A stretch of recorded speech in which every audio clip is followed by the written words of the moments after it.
Hello and welcome to the Business of Property podcast. I'm Stuart. I'm Simon. We're both property people running our own businesses, and this podcast is just us chatting, as we often do, about anything and everything property.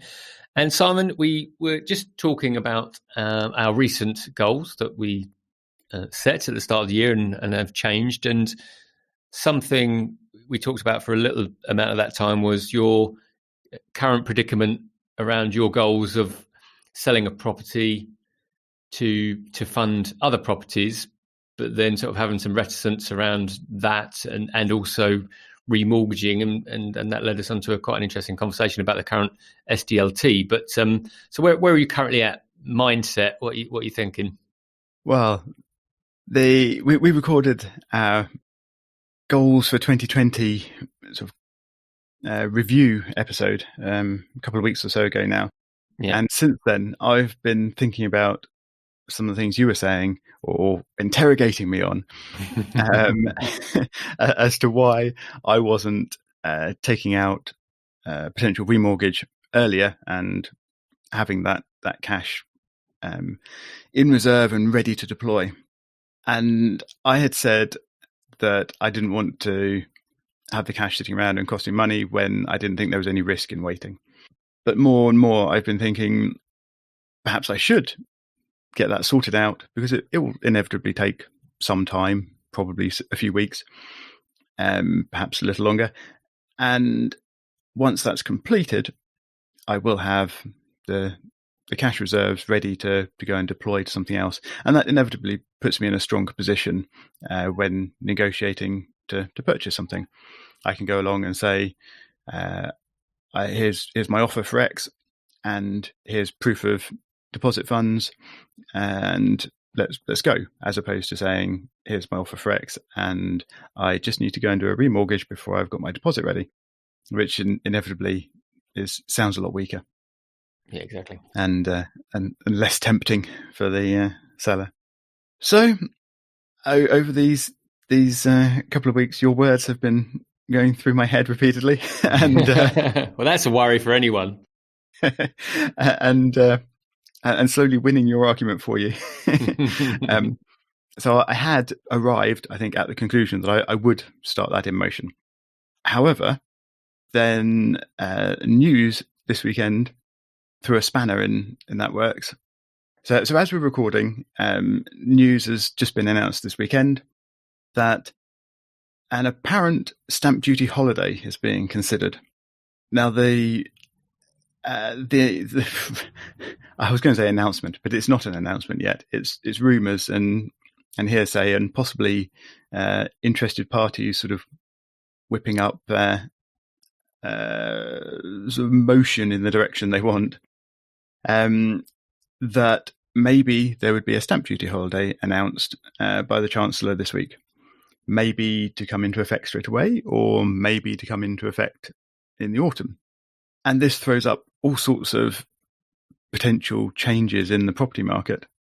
If it's pre-announced, so he says there will be a stamp duty holiday and it will come into effect in August, then nobody's going to try and buy a property in the next few months. They'll wait until the stamp duty holiday is in place, so you can avoid the stamp duty.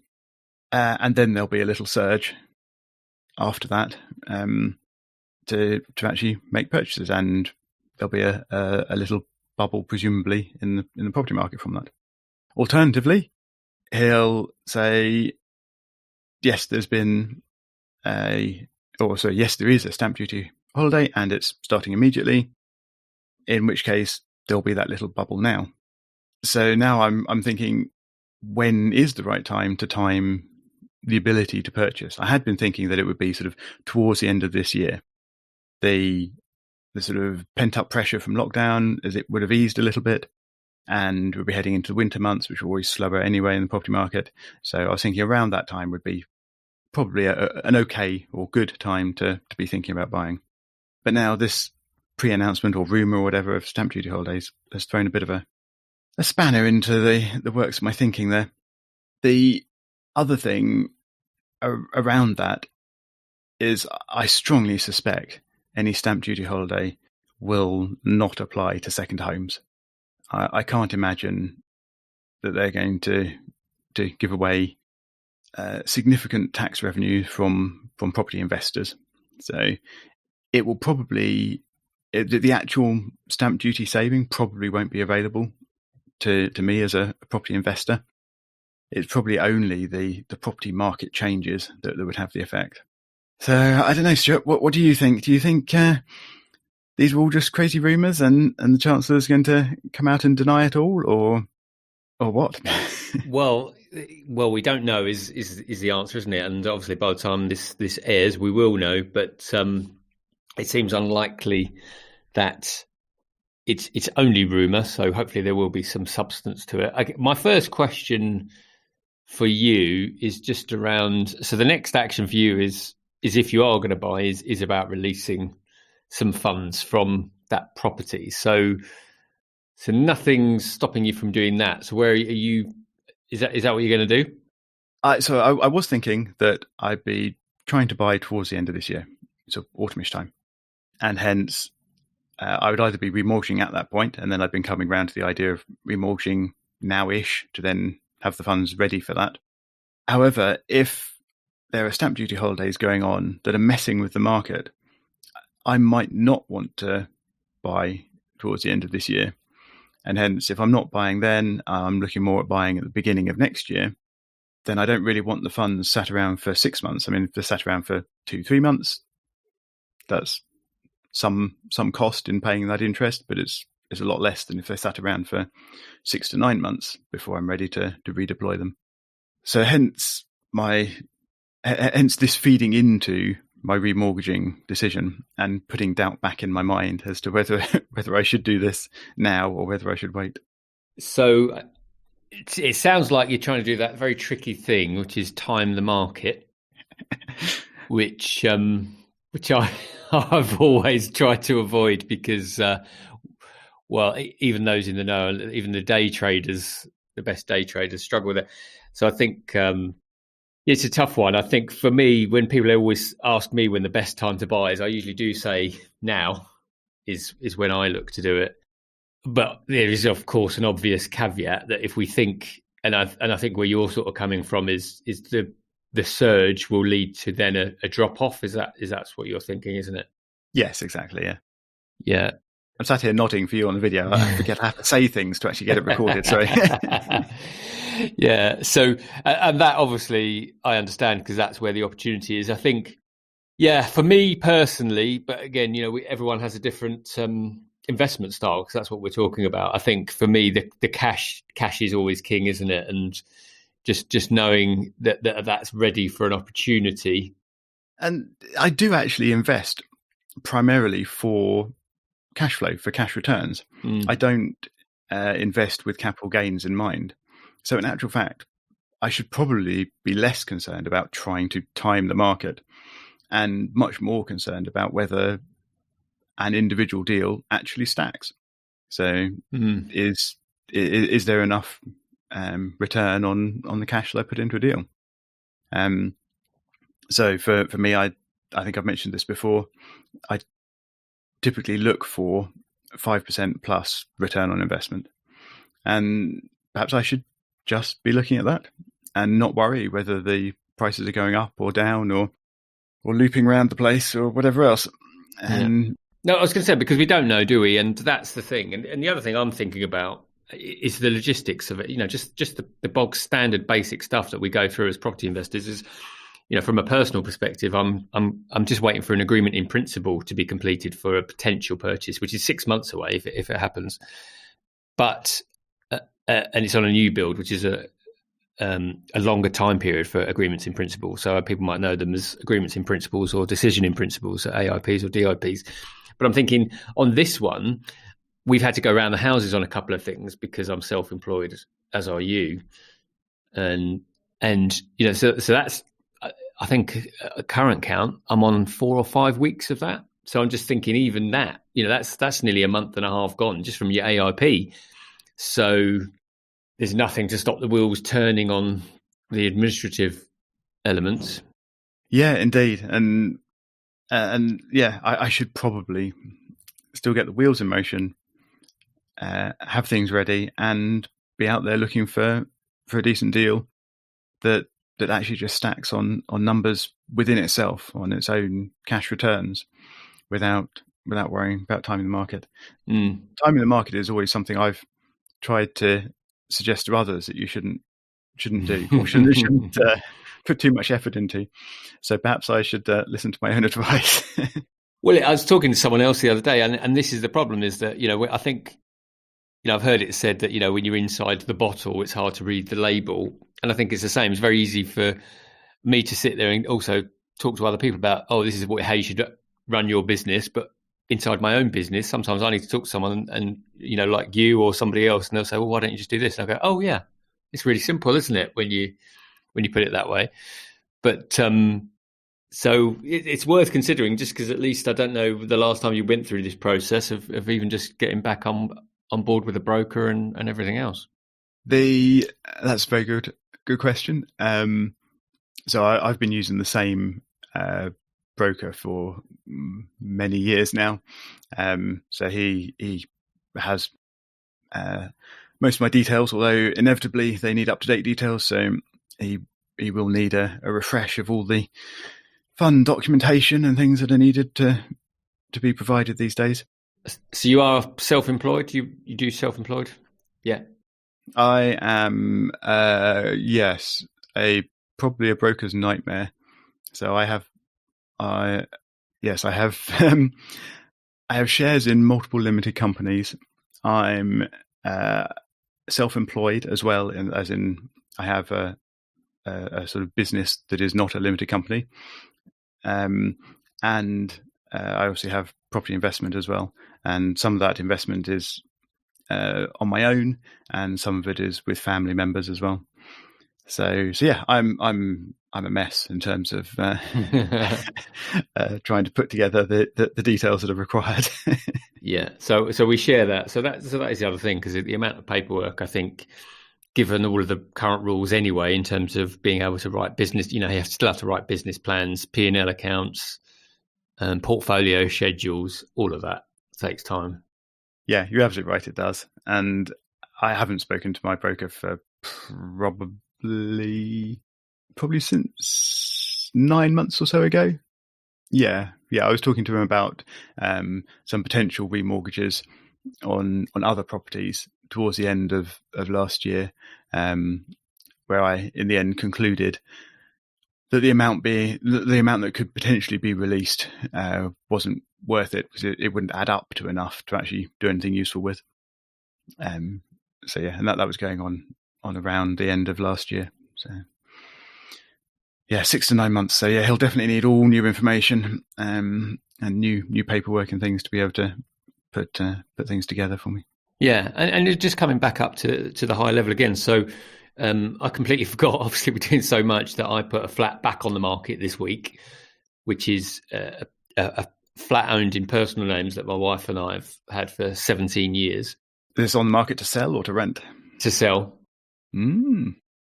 Because we need to release some equity for our personal purchase. But it looks like the point I was going to make was, it looks like the market's busy. I mean, we've obviously spoken to a number of estate agents around letting it. I've also been in touch with Purple Bricks. That's probably something else to talk about as well. And it does seem like everyone's quite busy. So it does feel like this pent-up demand, he says, with air quotes, is real. It's happened. So it feels like there could be a drop-off. But the question I always ask myself is, how do we know? How do we know, okay, we know that employment could be hit when all of the funding support ends, whenever that happens, and employment will rise. But equally, there are a lot of people that have money, want to make things happen, and I've seen it anecdotally as well as in some statistics that there are more people looking for properties. So to gauge that. Yeah, I should have prepared some statistics in advance, because of course I have my Patma software monitors a lot of things that are going on in portal listings, and I could have prepared something much more detailed, but I haven't. So I'll just speak anecdotally about what I've seen sort of browsing through some of the data, there has definitely been a surge of properties being taken off the market because they've been sold. So in the last 2 weeks, maybe even 3 weeks, that's been quite noticeable in the changes that have been coming through. I've even seen some listings going up in price, not many, but a few. There have also been some listings being reduced in price, particularly just in the last week. That's appeared a bit more in the data. Something else that has appeared in the last week or so, though, is properties that sold. I say sold, were taken off the listings sort of 3 weeks or so ago. A few of those have started to reappear. So those sales were, in some cases, obviously a bit hot-headed, and perhaps have now met with surveyors coming along and not providing valuations that people wanted, and hence plans have had to change. So it's not 100% certain, but I would say the trend is definitely at the moment for quite a busy market with quite a lot of properties being sold, basically, or at least subject to contract sold. Yeah, and I've seen it, in my dealings, and sadly, on more than a couple of occasions now, I know of people that are unfortunately separating, and as well as people that have spent, because they've spent 4 months in their house, no longer want to live in that house. So there's definitely going to be movement, literally in the market. And I suppose that's I guess the point I'm sort of trying to get to is that we just don't know how long that runway is going to be, and when. Yeah. We know we are in a recession, but no one's talking about it. Will that happen once the world returns to normal, insofar as everyone says, okay, there is now no more furlough, you're all on your own? So is that when the media picks up on it and then starts, we get the negative spiral, and the all important confidence levels start to drop? Yeah. And here we are back to trying to time the market. Yeah, I think it's inevitable at some point, isn't it? It's just a question of when.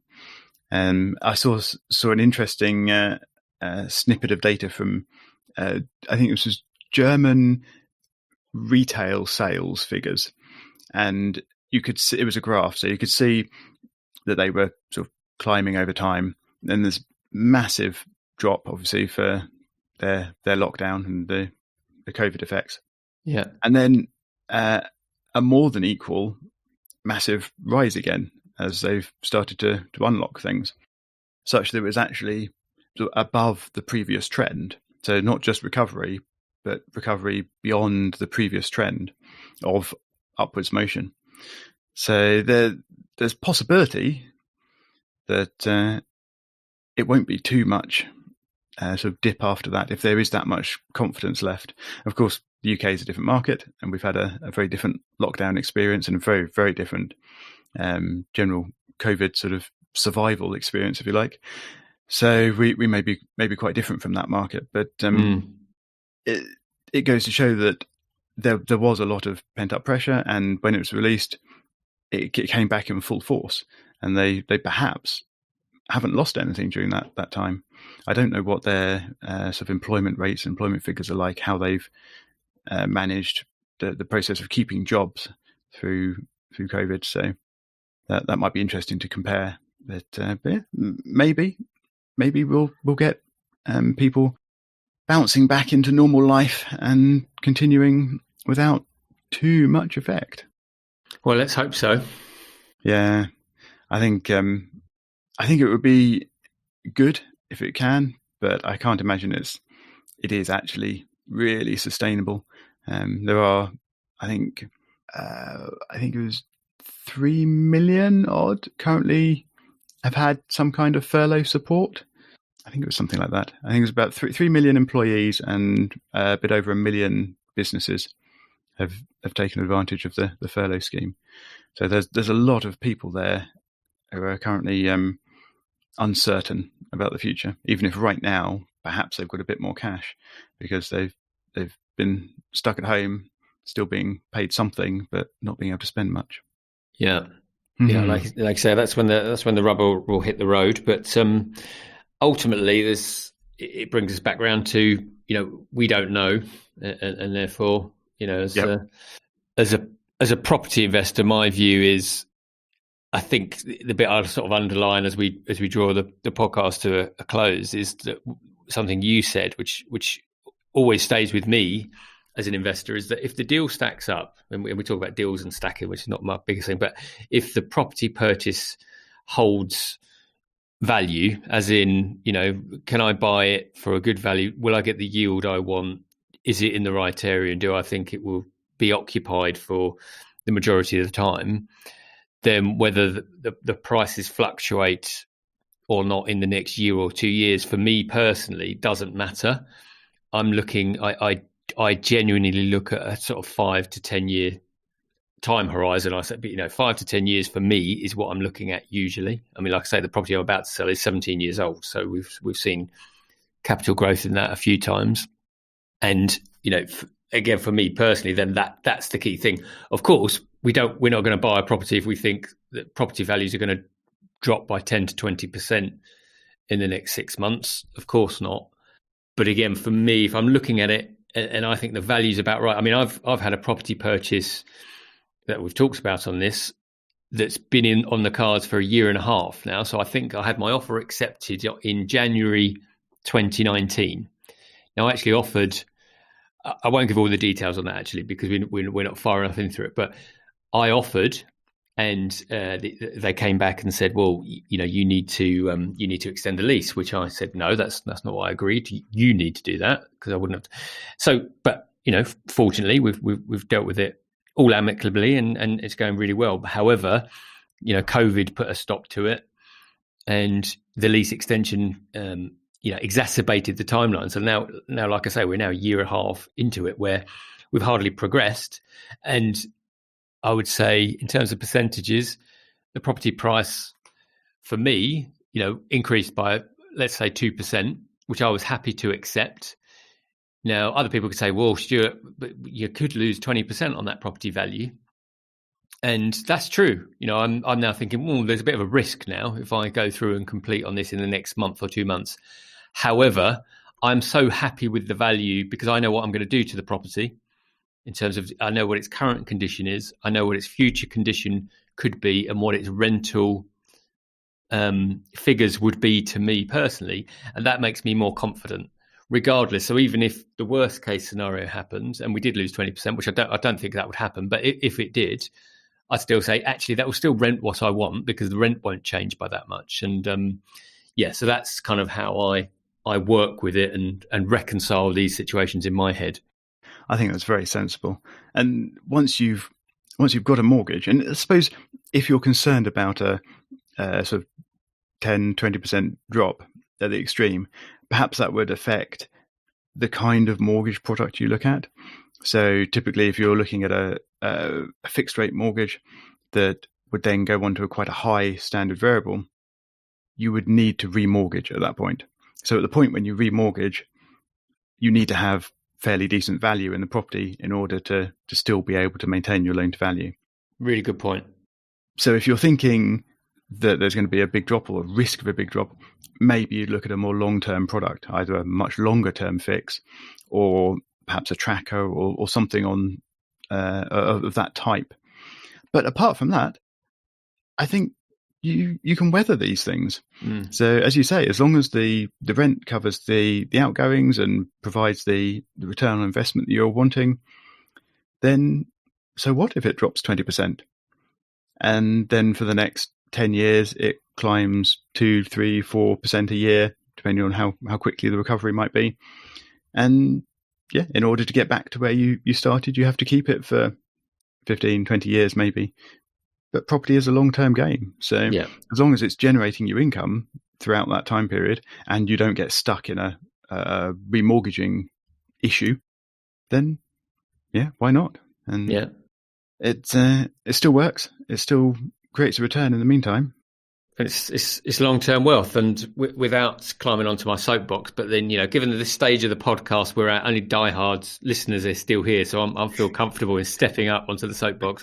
Is that the problem is, of course, is that a lot of words and coverage of property from property training companies it makes us all feel that this is a very quick win environment, and property, our experience is that it's absolutely not that. We can talk about no money down, we can talk about cash out. However, even in those scenarios, for people to make money rent to rent still takes years to make good margin on the property. So that's how I think about it. I think of a minimum 5 year, and I think your point around the length of the fixed period is a really good one, which again shouldn't be missed, because that's what I think about. Because two things, first thing you mentioned was around, you don't want to come out of the fixed period if the values drop to the property for obvious reasons, because then you won't be able to get onto a different product. You'll end up on a standard variable rate, which is ridiculous compared to what you've had. And then if you needed to, both basically you want to look for a longer period if you think you're about to enter a period of instability, and that's what I do. So when times look good, I'm usually on a 2 or a 3 year, but right now I'll be thinking about a 5 year, unless I'm going to flip it because I don't want to pay the early redemptions, and that's it. Yep. On that very sensible note, shall we draw this episode to an end before we go on way beyond our normal budget? Hope everyone's enjoyed the show. As per usual, if you are enjoying the show, please do leave us a rating. It just helps to circulate the message and means we can get the message further out there. And if you are really enjoying it, please feel free to leave a review of the podcast wherever you're listening to the podcast. And for everything else, just go to thebusinessofproperty.com and you'll find all of the show notes there. Until the next time.